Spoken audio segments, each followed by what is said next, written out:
जय हिंद बच्चों। जैसे कि मैंने बोला था कि आज जो है 27 नवंबर है। 27 नवंबर से मैं 9 बजे रात्रि में आपको आपकी हिंदी की क्लास पढ़ाऊंगा, जो आपका चैनल है GSM 10th 12th Hindi point. ठीक है, तो उस पर आज हम अपनी क्लास शुरू करेंगे। मैंने बताया था कि बुध और बृहस्पति में मैं काव्य संकलन पढ़ाऊंगा।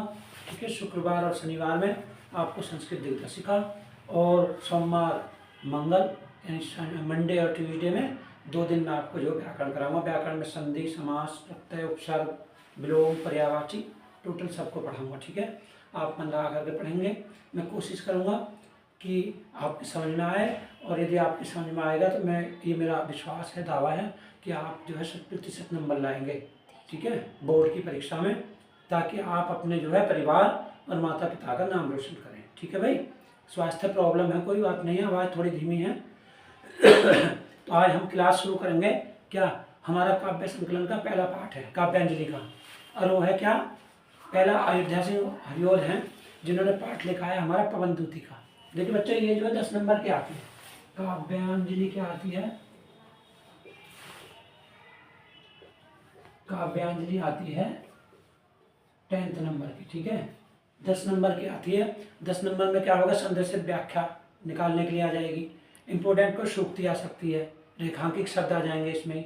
ठीक है, कुल मिलाकर के 10 नंबर की हमारी काव्य संकलन है। मेरे अकॉर्डिंग, मेरे अनुसार जिस तरीके से मैं पढ़ाऊँगा आपकी समझ में आ गया, या आप मन लगा करके पढ़ेंगे, मुझे विश्वास है। तो मैं उम्मीद करता हूँ कि आपका बहुत अच्छा 10 में 10 नहीं होंगे तो 9 आपके जरूर हो जाएंगे, करेक्ट हो जाएंगे। ठीक है, हिंदी आपकी कमज़ोर नहीं होगी, हिंदी में सबसे अच्छे नंबर होंगे। ठीक है, तो पहला मैंने पाठ बताया था पवनदूती का। ठीक है, पवनदूती का पाठ क्या है, पवनदूती का पहला पाठ है पवनदूती का। ठीक है बेटा, पहले बात तो हम ये समझें दूती का क्यों लगाया है इसमें हमने। ठीक है, पवन माने क्या है, पवन माने हवा, पवन माने क्या है, हवा। ठीक है, और जो राधा हैं, कृष्ण भगवान उनसे दूर हैं, यानी कहाँ चले गए, मथुरा चले गए, राधा अकेली हैं, अपने घर में बैठी हुई हैं। तो उन्होंने क्या किया है, हवा जैसे निकल करके आई है उनके आंगन को, तो उन्होंने हवा को ही, पवन को ही दूती का, दूत नहीं, क्योंकि पवन जो शब्द है, वायु जो शब्द है वो स्त्रीलिंग है, तो स्त्रीलिंग के लिए हम स्त्रीलिंगी जो प्रयोग करेंगे, दूत नहीं करेंगे। यदि ये पुरुषवाचक होता तो हम दूत लगा देते। पवन क्या है, पवन स्त्रीलिंग शब्द है। ठीक है, वे हवा चल रही है, पवन चल रही है, तो इसलिए हमने यहाँ क्या लिखा, पवनदूती का। तो पहला पाठ है आपका पवनदूती का काव्यांजलि में। ठीक है, और पवनदूतिका में क्या होगा, पवनदूतिका में पहला पाठ है, राधा जी जो कैसे बैठी हैं, खिन्न हुई बैठी हैं, दुखी हुई बैठी हैं। ठीक है, दुखी अवस्था में कौन है, राधा जी बैठी हुई हैं। और उसमें बताया है कि जब दुखी अवस्था में है तो उनके पास में क्या है, बैठी खिन्ना, बैठी खिन्ना, खिन्ना का मतलब दुखी। एक एक शब्द आपको समझाऊंगा, जो आपको समझ में ना आए मुझसे कमेंट में पूछ लेना। ठीक है भाई, लेकिन हमारे चैनल को GSM, ठीक है, 10th 12th हिंदी पॉइंट को आप जो है सब्सक्राइब करें, लाइक करें, शेयर करें। ठीक है, रोजाना आपकी क्लास होगी, केवल मात्र जो है संडे को छेड़ते हुए। ठीक है, संडे में आपकी क्लास नहीं होगी। बैठी खिन्ना, खिन्ना कहते हैं हम जो दुखी, खिन्न माने हो जा, कहते हैं बोले मेरा मन कैसा हो गया, खिन्न हो गया।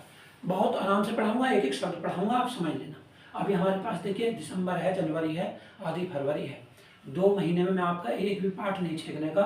ठीक है, इंपॉर्टेंट तो पढ़ाऊंगा, लेकिन एक भी पाठ नहीं छेड़ने का, आपका कोर्स एकदम कंप्लीट फिनिश हो जाएगा, आप समझते रहना। बैठी खिन्ना, खिन्ना का मतलब दुखी, एक दिवस, एक दिन, दिवस माने दिन, वे गेहे, गेहे माने क्या होता है, घर, अपने घर में थी अकेली, राधा जी क्या थी, अपने घर में एक दिन दुखी हुई अवस्था में बैठी थी, कृष्ण भगवान के बारे में सोच रही थी। ठीक है, आके आंसू, द्रग युगल, युगल कहते हैं दो, जैसे कहते हैं मैं जोड़ा, है ना, जोड़ा का मतलब, युगल का मतलब दोनों आंखें, हमारी एक आंख नहीं।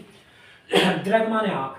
ठीक है, आके आंसू, आंसू आते हैं, और द्रग युगल कौन से में, दोनों हमारे नेत्रों में आते हैं। नहीं, राधा जी बैठी हुई है अपने आंगन में, घेर का मतलब घर में बैठी हुई है, और क्या होता है, उनकी आंखों के, दोनों आंखों से आंसू थे धरा को भिगोते, धरा माने पृथ्वी, और वो आंसू कहाँ टपक रहे हैं, पृथ्वी पे टप टप की बूंदें पड़ रही हैं, और वो इतने आंसू बह रहे हैं कि पृथ्वी को भिगो रहे हैं। ठीक है, उनके आंसू यानी पृथ्वी पे गिर रहे हैं, जमीन पर गिर रहे हैं। आई धीरे इस सदन में, सदन माने क्या है, ठीक है, सदन माने घर।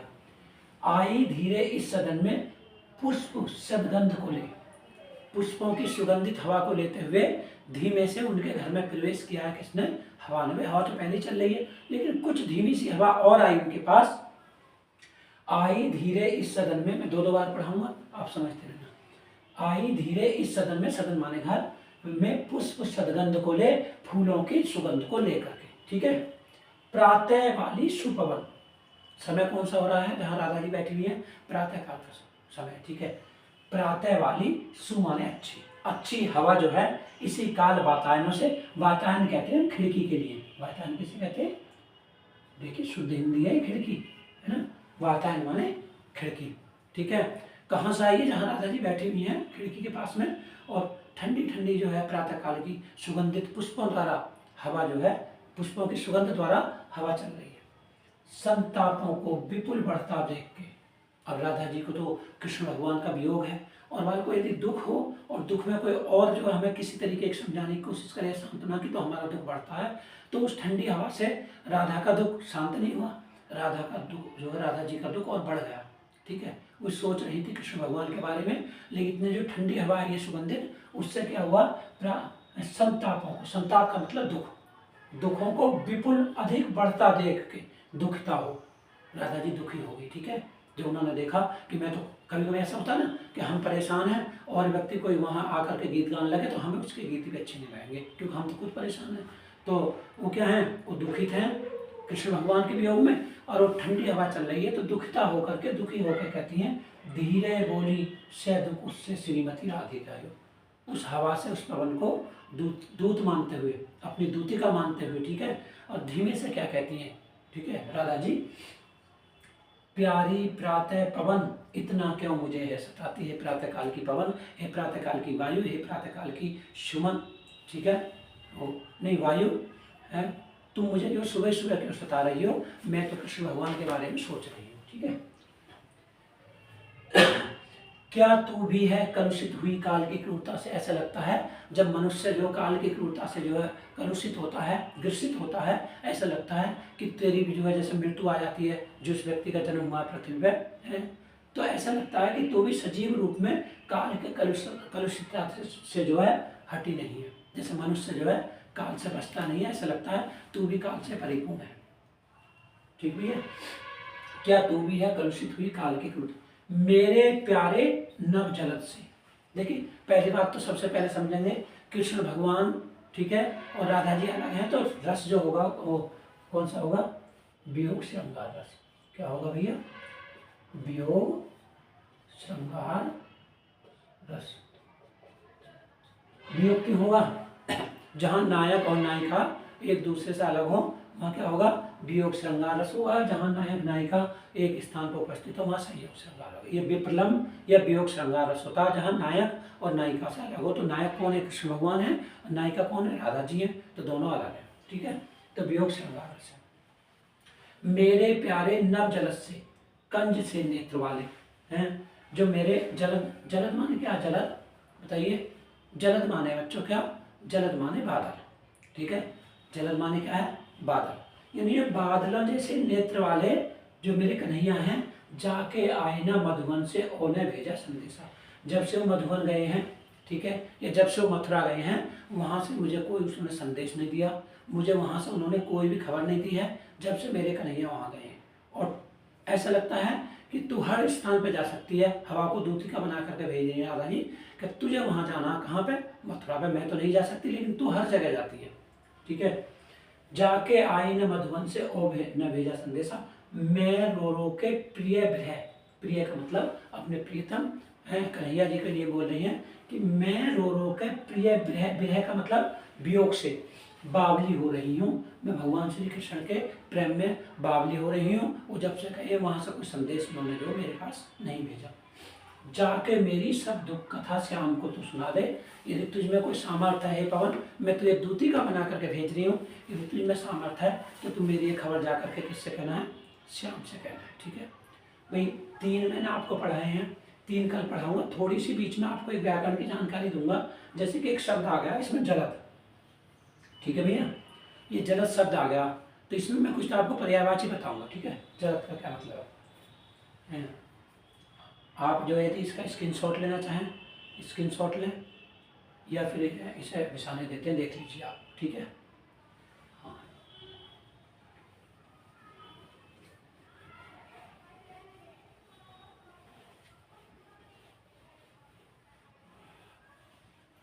मैं आपको एक पर्यायवाची बताऊंगा, उससे बाद में क्या होगा, जो मैं बच्चों आपको पर्यायवाची बताऊंगा उस पर्यायवाची के माध्यम से आपके बहुत पर्यायवाची याद होंगे। जलद शब्द पे मेरा ध्यान आ गया, नहीं बाकी 3 पढ़ा था, ठीक है, कोई बात नहीं, 3 हम कल की कक्षा में पढ़ा देंगे। मैं आपको थोड़ा सा बताऊं, जैसे कि पर्यायवाची है, पानी के पर्यायवाची क्या बेटा बताओ। पानी के पर्यायवाची हैं पेय, जल, नीर, तोय, ठीक है बच्चों। 3-4 पर्यायवाची हैं। वारी है, वारी, ठीक है बेटा, वारी हो गया। तो 3-4 मैंने पर्यायवाची बताए किसके, जल के। लेकिन हुआ क्या, पेय, जल, नीर, तोय, वारी, ठीक है बेटा, ये हमारे पर्यायवाची है। लेकिन इसमें पानी के में यदि हम जय जोड़ देंगे, देखिए जय जोड़ने पर क्या होगा, जैसे पेय है, पयज, तो पयज जो हो जाएगा वो कमल का पर्यायवाची हो जाएगा, ठीक है, कमल। चलो मैं यहाँ देखता हूँ, ठीक है। कमल, कमल के पर्यायवाची में क्या होगा, कमल के पर्यायवाची में प्लस जो हम पानी के में क्या कर देंगे, जय जोड़ देंगे। तो हमारे यदि हमने इसमें जय जोड़ दिया तो किसके पर्यायवाची हो जाएंगे, ये हमारे जो है कमल के पर्यायवाची हो जाएंगे। जैसे पयज, पयज, जलज, नीरज, तोयज, ठीक है बेटा, वारिज, वारिज, ये किसके हो गए, कमल के पर्यायवाची हो गए। मात्र हमने क्या जोड़ा था इसमें, जय जोड़ा था, जय वर्ण जोड़ा था। तो पानी के पर्यायवाची याद किए थे हमने, लेकिन इसमें कमल के पर्यायवाची हमें फ्री में मिल गए। लेकिन हमें बादल के पर्यायवाची बनाने, बादल, मैं देखिए 0 पॉइंट से लेकर चल रहा हूँ आपको, बिल्कुल आज आपकी क्लास स्टार्टिंग है, कोई शब्द आपको नहीं छोड़ूंगा, उसमें काव्यांजलि हो चाहे संस्कृत दिग्दर्शिका हो। बादल में देखिए, बादल में यदि हम पानी के उसमें जो है जय जोड़ देंगे तो किसके पर्यायवाची बन जाएंगे, बादल के पर्यायवाची बन जाएंगे। जैसे कि पयद, जलद। अब बताइए, आया था ना उसमें शब्द जलद है, मेरे जलद से नेत्र शाम का शब्द नाम आया था। तो जलद, नीरद, तोयद, वारिद, ठीक है बेटा। तो हमने दय जोड़ दिया तो किसका बन गया, किसके पर्यायवाची बन गए, बादल के बन गए। लेकिन एक पर्यायवाची और मिलता है हमें फ्री में, समुद्र। समुद्र में देखिए, यदि हमने प्लस में धय जोड़ दिया तो क्या हो जाएगा, पयद, जलद, नीरद, तोयद, वारिद, ठीक है बेटा। हमने क्या किया, मात्र पानी के पर्यायवाची याद किए, पय, जल, नीर, तोय, वारी, और क्या हुआ इसमें कमल का क्या है, जय जोड़ दिया तो कमल के बन गए पयद, जलद, नीरज, तोयज, वारिद। यदि हमने दय जोड़ दिया तो बादल के बन गए पयद, जलद, नीर, तोयज, वारिद।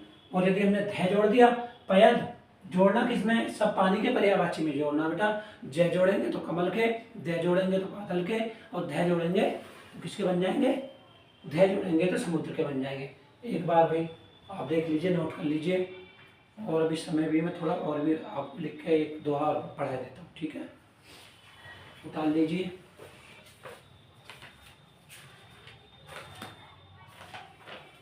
बेटा एक शब्द का आप जो है कितनी भी बात जो अर्थ पूछ सकते हो, ठीक है। आज थोड़े आवाज़ में प्रॉब्लम हो रही है, कोई बात नहीं है, चलो साफ कर देते हैं बोर्ड, ठीक है।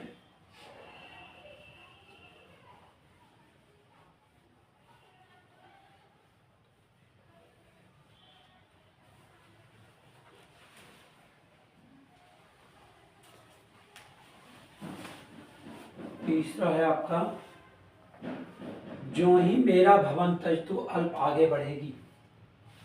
ज्यों ही मेरा भवन तज तू अल्प आगे बढ़ेगी, आगे बढ़ेगी। समझ रहे हैं आप? अल्प माने क्या होता है? कम, थोड़े से हैं। राधा जी क्या कह रही है उस पवन को दूतिका बना करके कि जैसे ही तुम मेरे जो है भवन का मतलब घर को छोड़ करके थोड़े से आगे बढ़ेगी, शोभा वाली सुखद कितनी मंजू कुंजें मिलेंगी। तो क्या होगा? शोभा वाली सुखद कितनी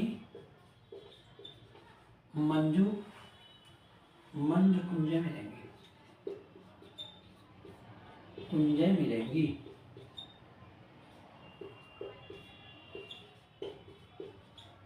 वो कह रही है पवन दूतिका से, पवन से कह रही है वायु से कि हे पवन, मैं आपको दूत बना करके भेज रही हूँ। आप जैसे मेरे, जो ही मेरा भवन तक, जैसे मेरे घर को त्याग करके तुम थोड़े से आगे बढ़ोगी, शोभा वाली सुखद कितनी मंजू कुंजें मिलेंगी। बहुत सुंदर सुंदर आपको बगीचे मिलेंगे, कुंज गलियां मिलेंगी। ठीक है, ऐसा नहीं हो कहीं भटक जाओ। कभी आप हे पवन दूतिका, मैं आपको दूत बना करके भेज रही हूँ, कभी आप उसी में लेट मारो, आप आगे ना जाओ, क्योंकि मेरे संदेश को तुम्हें कहाँ पहुँचाना? कन्हैया को पहुँचाना, कृष्ण भगवान को पहुँचाना। ठीक है। प्यारी छाया मृदुल स्वर से मोह लेगी तुझे वे। प्यारी छाया, प्यारी छाया मृदुल स्वर से, स्वर से मोह लेगी तुझे, मोह लेगी तुझे वे, तुझे वे। ठीक है, जब तू थोड़े आगे निकलेगी तो तुझे जो है कुंज गलियां मिलेंगी, सुखद वायु मिलेगी। तो ऐसा ना हो कि हे प्यारी पवन, तुझे वो जो मीठे मीठे स्वरों की, जो करतल ध्वनियों से वृक्षों की और पौधों की आवाज आ रही है, ऐसा नहीं हो कभी तेरे मन को मोह ले, तू वहीं भटक जाए और मेरा संदेशा तुझ पे रह जाए। ठीक है। तो भी मेरा दुख लख, तो भी मेरा दुख लख, वहां जाना विश्राम लेना, वहां जाने विश्राम लेना। देखिए आप समझिए, जो ही मेरा भवन तज तू अल्प आगे बढ़ेगी, जैसे ही मेरे भवन को त्याग करके तू थोड़ी सी आगे बढ़ेगी, पवन कह रही है, वो राधा जी कह रही हैं, शोभा वाली सुखद कितनी मंजू कुंजें मिलेंगी तुझे। बहुत शोभायमान सुंदर सुंदर कुंज की गलियां, सुंदर सुंदर वृक्ष, सुंदर सुंदर फुलवाड़ियां मिलेंगी। प्यारी छाया मृदुल स्वर से मोह लेगी तुझे। प्यारी, वो जो सुंदर सुंदर कुंज की गलियां हैं, वृक्ष हैं, ठीक है, वो तेरे मन को मोह लेंगी। तो भी मेरा दुख लख, लख का मतलब देख करके वहां जाने विश्राम लेना। ऐसा नहीं हो कि तू कहीं वहां ठहर करके तू विश्राम करने लगे, आराम करने लगे, तो मेरा क्या होगा। ठीक है, इसलिए मेरे संदेश को क्या है, मेरे संदेश को जाकर के वहाँ कहना। ठीक है, तो बेटा आज की क्लास जो है थोड़ा छोटी लेंगे। ठीक है, कल आपको जो फिर इसी समय 9 बजे उपस्थित होंगे।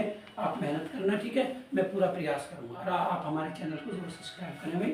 ठीक है, GSM 10th 12th Hindi point.